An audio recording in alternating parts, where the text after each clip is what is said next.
ಮತಾಂಧರಿಗೆ ಮಣೆ ಆಗ್ತಾ ಇದೆ. ಅದ್ರ ಮುಖಾಂತರ ಬಾಂಗ್ಲಾದೇಶದವ್ರಿಗೆ ಏನಾದರೂ ಒಂದು ಸೈಟ್ ಸಿಕ್ಕಿದ್ರು ಸಹ ಅದು ಕೆಟ್ಟ ಪರಂಪರೆಯನ್ನ ರಾಜ್ಯದಲ್ಲಿ ನಾಂದಿ ಆಡ್ತೈತೆ. ಮುಂದೆ ಬರುವಂತ ದಿನಗಳಲ್ಲಿ ಅವ್ರಿಗೆಲ್ಲ ಒಂದು ರೀತಿ ಪಾಸ್ಪೋರ್ಟ್ ಬೇಕಾಗೇ ಇಲ್ಲ. ಬಾಂಗ್ಲಾದೇಶದಿಂದ ಡೈರೆಕ್ಟ್ ಆಗಿ ಬೆಂಗಳೂರಿಗೆ ಬರೋಕ್ಕೆ ಇದೇ ಸಾಕು ಹಬ್. ಬೆಂಗಳೂರನ್ನ ಕರ್ನಾಟಕವನ್ನ ಬಾಂಗ್ಲಾದೇಶದ ಹಬ್ ಮಾಡ್ತಾರೆ. ನಮ್ಮ ಚಿಂತೆ ಇರುವಂಥದ್ದು ಕನ್ನಡಿಗರಿಗೆ ಇಲ್ಲದೆ ಇರುವಂಥ ನೆಲ. ಬಾಂಗ್ಲಾದೇಶದ ಮೇಲೆ ಕಾಂಗ್ರೆಸ್ಗೆ ಪ್ರೀತಿ ಯಾಕೆ? ಅವ್ರನ್ನ ಬ್ರದರ್ಸ್ ಅನ್ನೋರು ಕಾಂಗ್ರೆಸ್ ಪಾರ್ಟಿಗೆ ವೇಣುಗೋಪಾಲ್ ನಮ್ಮ ನಾಯಕರು ಅಂತಾರೆ. ಆಮೇಲೆ ಆ ಪಿರಿಯಾರೇನ್ ಕೇರಳದ ಪಿನ್ರಾಯನ್ ಅವರ NDA ಪಾರ್ಟ್ನರ್, ಅವರು ಸಾರಿ INDA ಪಾರ್ಟ್ನರ್ ಅವ್ರಿಗೇನಾನ ಪ್ರೀತಿ ಇದ್ರೆ ಈ ಕಾಂಗ್ರೆಸ್ ಅವ್ರದ್ದು ಜಮೀನು ಇದೆಯಲ್ಲ ಅಲ್ಲಿ ತಗೊಂಡೋಗಿ ಕೊಡ್ಲಿ. ಕಾಂಗ್ರೆಸ್ ಲೀಡರ್ಸ್ದು ಜಮೀನು ಇದೆಯಲ್ಲ ಅಲ್ಲಿ ಕೊಡ್ಲಿ.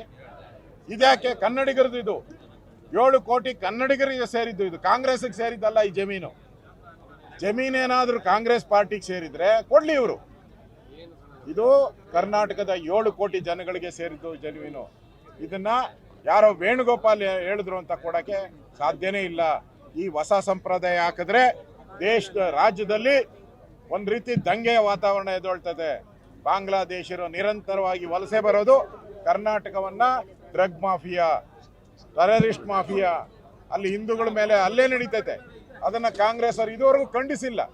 ಆದರೆ ಇಲ್ಲಿ ಮುಸ್ಲಿಮರ ವಿಚಾರ ಬಂದಾಗ ಇಡೀ ಕಾಂಗ್ರೆಸ್ ಪಾರ್ಟಿ ಎದ್ದು ನಿಂತಿರೋದು ಯಾಕೆ? ನಮ್ಮ ಪ್ರಶ್ನೆ. ಬಾಂಗ್ಲಾದೇಶದಲ್ಲಿ ಹಿಂದೂಗಳಿಗೆ ಆದರೆ ಕೊಲೆ ಆದ್ರೂ ಕೇಳಲ್ಲ, ಇಲ್ಲಿ ಮುಸಲ್ಮಾನರಿಗಾದ್ರೆ ಕೇಳ್ತಾ ಇದ್ದಾರೆ. ಇದು ಅಕ್ಷಮ್ಯ ಅಪರಾಧ. ಇದು ನಾವು ಪ್ರಾರಂಭ ಮಾಡಿದಿರಿ. ಯಾವುದೇ ಕಾರಣಕ್ಕೂ ಈ ವಿಚಾರವನ್ನ ಇಲ್ಲಿಗೆ ಬಿಡಲ್ಲ. ಜನ ಹೋರಾಟ ಮಾಡಿದಿರಿ. ಮುಂದೆ ಬರೋ ಅಧಿವೇಶನದಲ್ಲೂ ಕೂಡ ಇದರ ಬಗ್ಗೆ ಧ್ವನಿ ಎತ್ತುತ್ತೀರಿ. ಕನ್ನಡಿಗರಿಗೆ ನ್ಯಾಯ ಸಿಗೋವರೆಗೂ ನಮ್ಮ ಹೋರಾಟ ನಾವು ಮಾಡ್ತೀವಿ.